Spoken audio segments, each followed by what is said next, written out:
آگے سیدھی میرا نماز باجماعت سے متعلق ایک سوال ہے. جی.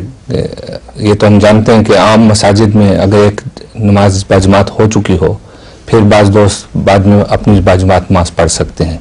نہیں، مناسب نہیں ہے، سوائے مسافروں کے لیے، اور مسافروں کو بھی تب اگر وہ اجازت دیں مقامی لوگ.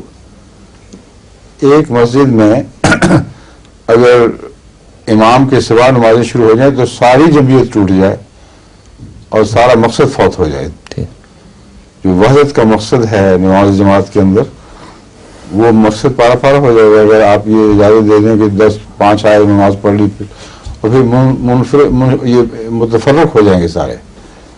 اس لیے دستور یہی ہے کہ اگر کوئی مسافر ہوں، وہ گزر رہے ہیں، انہوں نے مسجد میں نماز پڑھنی، وہ وقت کے پابند نہیں، مقامی انتظام کے تابع بھی نہیں ہیں، اس لیے وہ ایسا کر لیتے ہیں، مگر دوسروں کے لیے مناسب نہیں ہے. سمجھ گئے؟ لیکن وہ لوگ جو ڈیوٹی پر ہیں مثلا آپ کی حفاظت، وہ الگ اس سے مسئلہ ہے، وہ انتظام کے تابع اجازت ہوتی ہے نا. اچھا، وہ پڑھ سکتے ہیں. ہاں، وہ الگ بات ہے. وہ انتظام کے تابع نہ صرف اجازت بلکہ ان کا حق ہے، کیونکہ وہ دینی ضرورت کی خاطر محروم رہے.